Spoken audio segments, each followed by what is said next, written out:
luar biasa ya. Terus saudara, waktu saya usia 20 tahun saya selesai sekolah di Muhammadiyah. Itu sekolah Islam ya, yang boleh dikatakan 80% itu mengajarkan tentang Al-Quran, saudara. Ya, lainnya baru ilmu pengetahuan umum. Tapi itu tidak membuat hidup saya berubah. Ya, saya bergaul dengan orang-orang yang nggak benar. Akhirnya saya rampok sepeda motor, saudara. Ya, kalau saya curi di Pekanbaru, saya jual di Medan. Curi di Medan, jual di Bolga. Ini antar provinsi. Antar provinsi bukan seperti provinsi Jakarta sama Banten, bukan.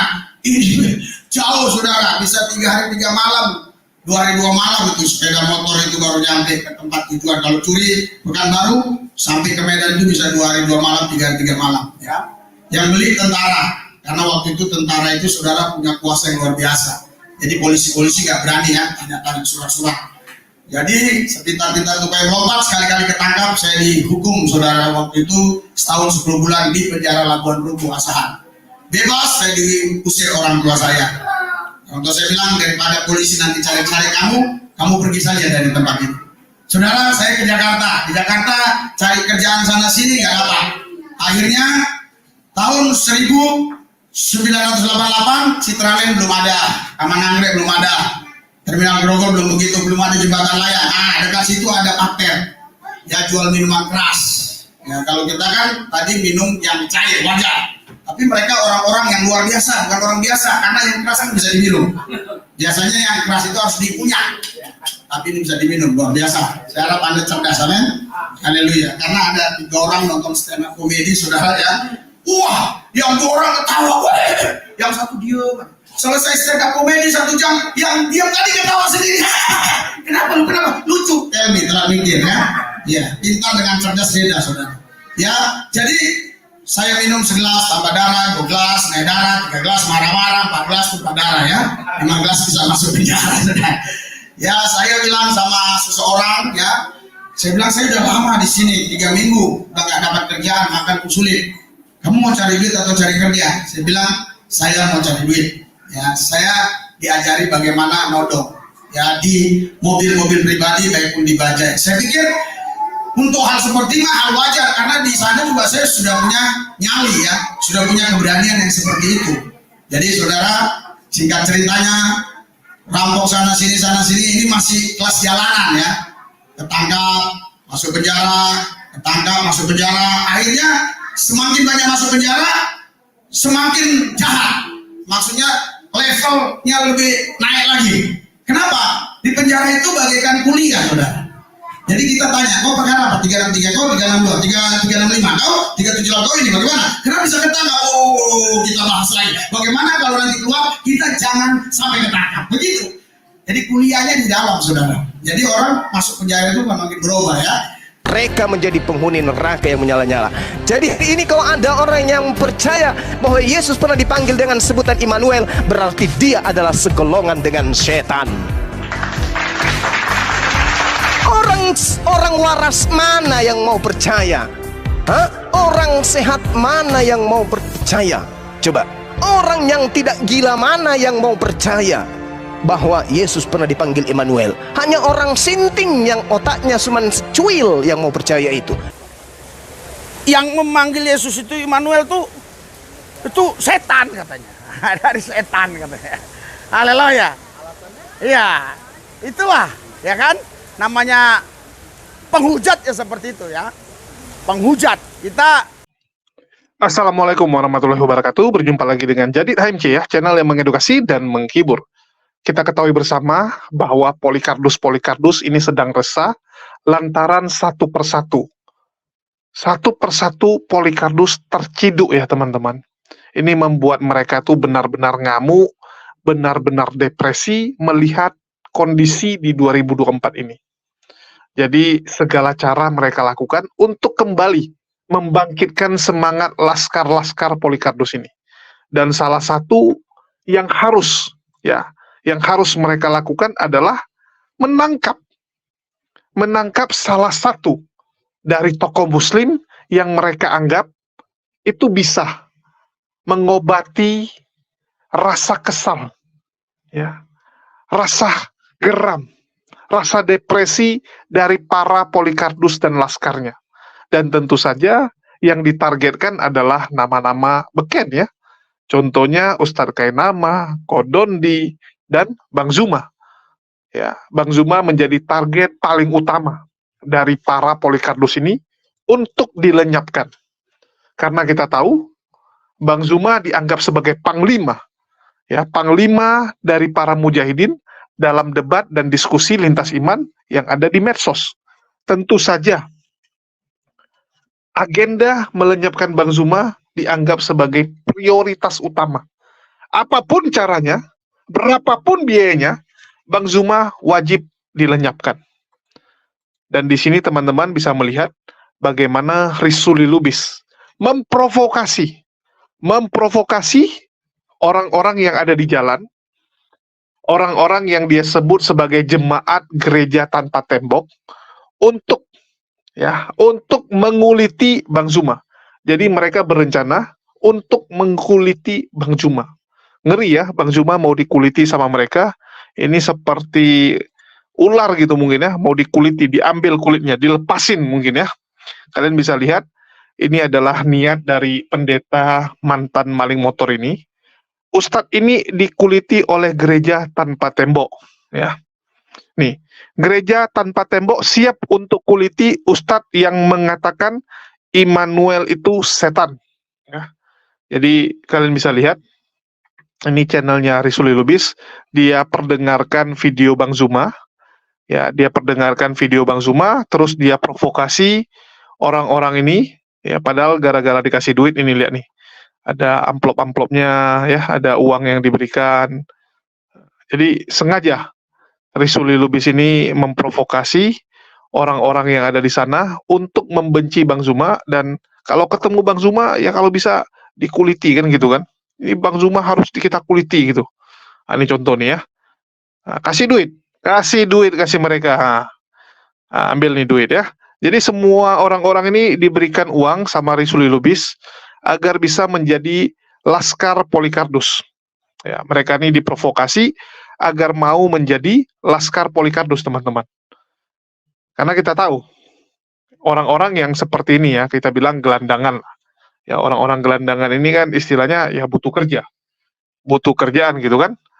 Kalau ada yang nawari duit dan pekerjaannya adalah mengkuliti orang, tentu saja ya mau-mau saja mereka.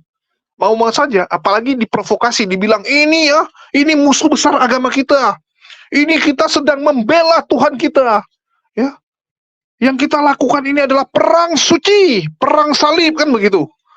Jadi ya Risuli Lubis kita tahulah kualitasnya. Ya, saya cukup miris melihat apa yang dilakukan oleh pendeta mantan maling motor ini. Ya, kalian bisa lihat dia perdengarkan pertama sekali buat orang-orang yang ada di sini. Kita tahulah yang namanya orang-orang gelandangan itu kan ya istilahnya orang lapangan ya, orang jalanan. Jadi kalau diprovokasi itu paling cepat. Beda dengan orang yang kantoran. Kalau yang kantoran mungkin diprovokasi masih mikir gitu kan. Masih mikir gitu. Apalagi kalau bayarannya cuma segitu. Dilakuin nggak gitu. Tapi kalau orang-orang jalanan ini kan ya mereka juga butuh duit gitu. Mereka butuh uang. Diprovokasi sama Risuli Lubis ya jadi barang itu. Jadi barang itu gitu kan. Nah, ini contohnya nih teman-teman. Itu musuh bagimu, perlakukan Jotun itu sebagai musuh. Jangan kau biarkan dia menyesatkan manusia dengan mengatakan Yesus bernama Immanuel, karena itu adalah bohong. Karena sesungguhnya setan itu hanya mengajak golongannya agar mereka menjadi penghuni neraka yang menyala-nyala. Jadi ini kalau ada orang yang percaya bahwa Yesus pernah dipanggil dengan sebutan Immanuel, berarti dia adalah segolongan dengan setan. Orang waras mana yang mau percaya? Hah? Orang sehat mana yang mau percaya? Coba, orang yang tidak gila mana yang mau percaya bahwa Yesus pernah dipanggil Immanuel? Hanya orang sinting yang otaknya cuma secuil yang mau percaya itu. Yang memanggil Yesus itu Immanuel itu setan katanya. Dari setan katanya. Haleluya. Iya, itulah ya kan namanya penghujat ya seperti itu ya. Penghujat. Kita tidak diperintahkan Yesus menghujat. Haleluya. Kita diperintahkan Yesus mengasihi. Amin. Ya, bukan menghujat ya, tapi mengasihi. Itulah perintah Yesus ya. Iya. Dikawal tentara. Haleluya, itu kawal tentara. Haleluya. Luar biasa. Dikasih Yesus, kita kehujanan, semua tim sudah masuk ke sana. Ya, kita mau pelayanan ini di gereja tanpa tembok 1000 pintu. Iya. Sekarang barang-barang, semua makanan-makanan masih di sana. Di kendaraannya. Nah, yang penting kita sudah selamat di sini. Nah, ini tim kita semua sudah ada di sini. Haleluya, haleluya. Haleluya. Walaupun situasinya hujan, ya, kita tetap ibadah. Ya, yang hadir inilah yang dipilih Tuhan untuk datang. Amin. Haleluya. Iya, jadi hujan deras tuh, lihat tuh. Hujan sangat deras ya.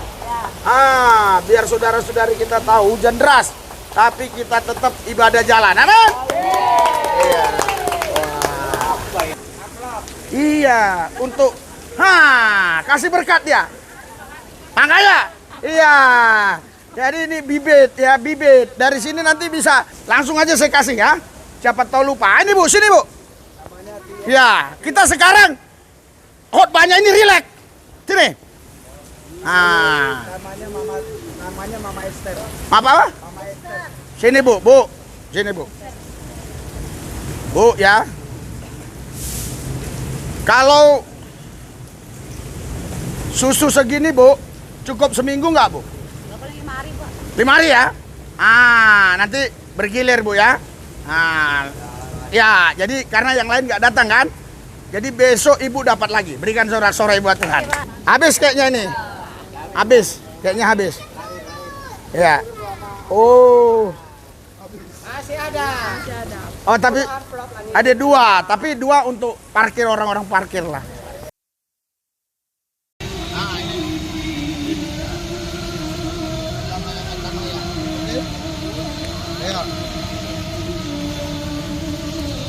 Nah, hujan deras ya. Hujan deras.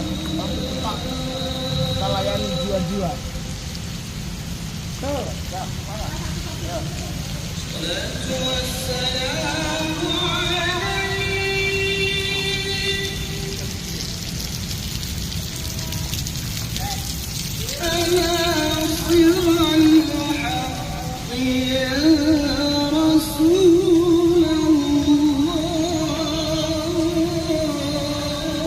Kunci, ngapain sih Bapak bawa kuncinya?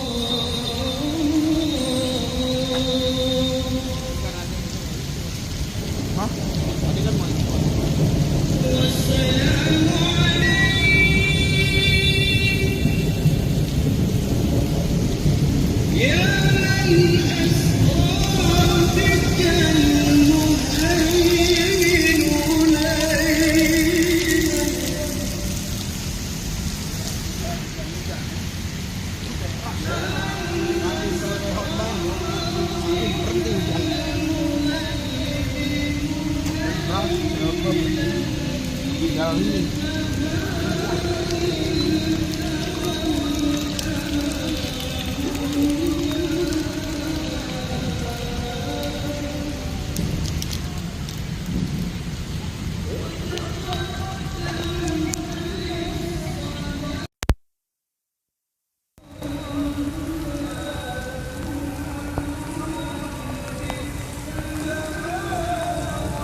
Ayo, sini. Makan. Makan sini ya. Rapat semua, ayo, woi. Nanti kalau nggak ini kita bawa nih, makan, ayo.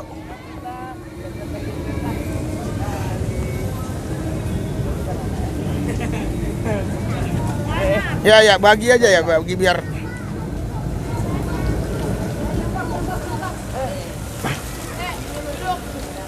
Duduk ya. Nah. Kalau ada lebih nggak apa-apa dua-dua. Tapi dapat dulu semua. Karena banyak yang nggak hadir kan. Hujan.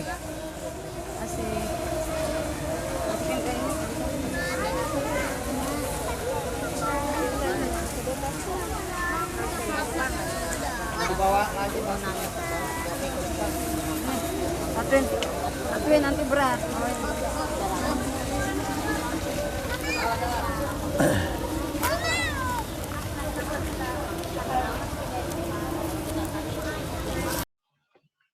Ya, teman-teman sudah lihat ya. Jadi Risuli Lubis ini seperti biasa, cara-caranya ya memprovokasi orang, terus kasih amplop, kasih barang, kasih Indomie dan sebagainya. Tujuannya apa? Membuat marah mereka, teman-teman. Ya, memprovokasi orang-orang yang ada di lapangan ini untuk benci dengan Bang Zuma. Kalau memang bisa ketemu, ya udah kuliti Bang Zuma kan, seperti yang ditulis di judulnya. Ya, kalau ketemu, kuliti Bang Zuma. Tapi kalau nggak ketemu, ya mungkin dilampiaskan kepada umat muslim yang lain. Ujung-ujungnya apa dibilang? Ah, ini Bang Zuma ini mewakili muslim, mewakili Islam. Ajaran Islam seperti itu kan. Islam mengajarkan kebencian. Kita dipersekusi, kita selalu ya ditindas dan sebagainya. Ini kan nggak baik seperti ini, teman-teman. Harusnya jadi pendeta itu kan membawa keteduhan, membawa kedamaian. Harusnya khotbah-khotbahnya itu yang menyejukkan lah, yang enak didengar. Apalagi yang kamu jumpai ini kan, ya mohon maaf, orang-orang yang secara ekonomi di bawah. Harusnya kamu tuh datang, sampaikan kepada mereka, motivasi mereka, agar mereka bisa bangkit, agar mereka bisa menjadi orang lebih baik, agar mereka bisa mengangkat harkat martabat dan ekonomi serta kehidupan keluarga mereka. Harusnya seperti itu. Ya, harusnya yang dia lakukan seperti itu. Saya sendiri juga setiap Jumat turun. Ya, saya setiap Jumat sekarang turun lagi ke jalan.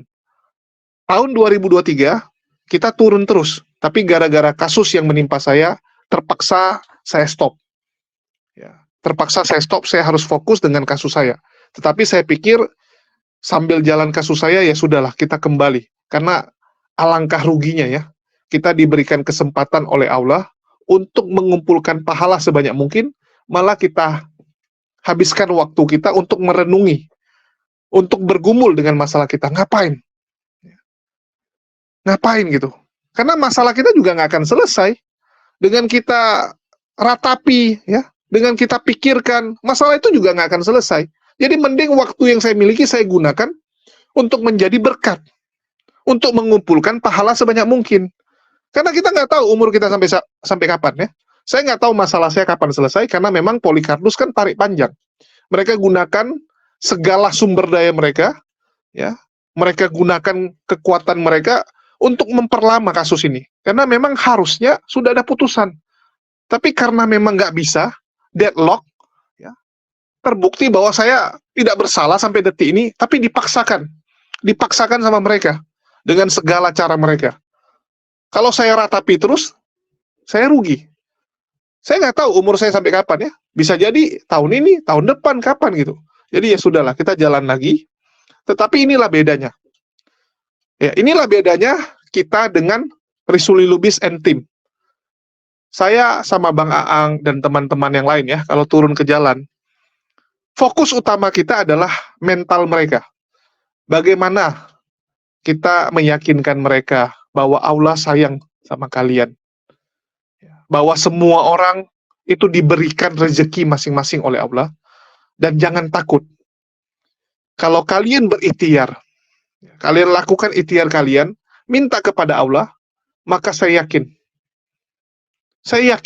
hidup mereka pasti akan diangkat oleh Allah. Jadi yang kita sampaikan adalah motivasi-motivasi. Begitu juga kita kasih pesan-pesan juga.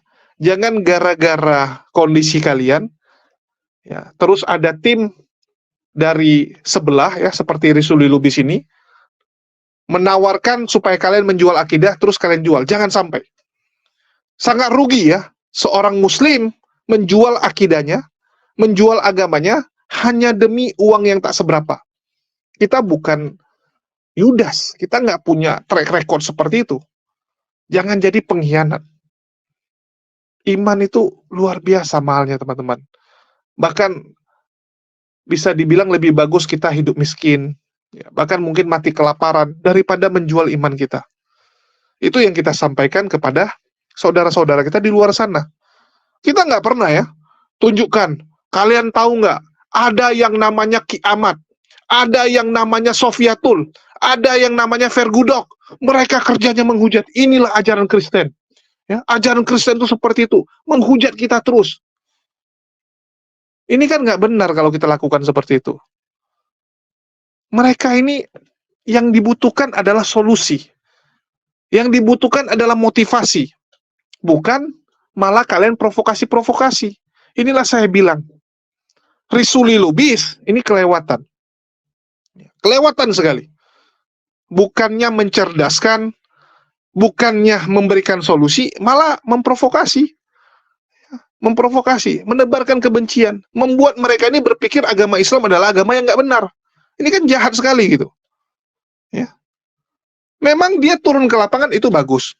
Saya puji ya, Risuli Lubis yang mau turun ke lapangan, membantu saudara-saudaranya yang kesusahan, membantu siapapun lah. Tetapi tolonglah, jangan bawa-bawa agama. Mau sosial saja. Jangan sangkut pautkan dengan agama. Kami aja menolong, membantu, memberi, nggak ada kami tanya agamanya apa. Paling nanti kita lihat, ini logatnya dan bentuk fisiknya ya, wajahnya wajah dari sebelah gitu kan. Dari cara ngomongnya, ya nada-nada dari Sumatera Utara. Saya tanya, dari mana? Oh, dari ini. Marga apa lagi gitu kan. Ya, kita ajak ngobrol, nggak pernah kita bilang, oh agamamu ini, maka kita nggak bantu. Atau kita bilang, oh agamamu ini, yaudah kita doakan dulu secara Islam. Nggak ada teman-teman. Tapi entah kenapa, Risuli Lubis ini suka sekali. Ya namanya juga mungkin konten kreator ya. Biar kelihatan wah, biar kelihatan hebat, supaya donaturnya senang. Jadi dibuatlah seperti itu. Ini menyedihkan menurut saya. Sangat menyedihkan apa yang dia lakukan. Apalagi sampai memprovokasi rakyat-rakyat ya. Masyarakat untuk membenci Bang Zuma, membenci agama Islam. Ini nggak terpuji. Sangat tidak terpuji. Dan saya berharap teman-teman Kristen bisalah menegur orang seperti ini. Karena dia sedang menabur kebencian. Ini bahaya. Orang yang sebelumnya mungkin nggak ada masalah dengan Islam, gara-gara dibilang sama Risuli Lubis, itu ustadz di luar sana, namanya Zulkifli M. Abbas, Juma, kerjanya menyerang Islam. Inilah mereka. Di medsos itu ada Juma, ada Nandar, ya, ada Unirifa, ada HMC, mereka tuh kerjanya begini-begini begitu. Diprovokasi kepada jemaatnya. Ini kan nggak baik. Padahal udah jelas-jelas yang mengatakan Yesus Immanuel itu pasti setan, karena memang nggak ada. Tidak ada satupun manusia sepanjang hidup Yesus yang memanggil Yesus Immanuel. Kita sudah jelaskan di konten sebelumnya. Udah sangat clear kok. Jadi apalagi yang mau diperdebatkan oleh Risuli Lubis? Kalau Anda tidak puas, tantangin Bang Zuma. Hei Zuma misalnya kan, saya tantang Anda. Saya buktikan bahwa Yesus memang Immanuel. Itu kan seru. Yang seperti itu lebih seru. Mau debat offline, mau debat online, silakan. Offline juga akan diladeni kok. Saya jamin ya. Kalau memang Risuli Lubis mau, debat secara offline pun kita siapkan, kita buat. Apalagi dia juga di Jakarta. Gampang lah. Gampang sekali. Nanti kita undang Bang Zuma untuk hadir di Jakarta, kalau memang Risuli Lubis mau. Atau kalau nggak sama Bang Zuma, bisa sama yang lain.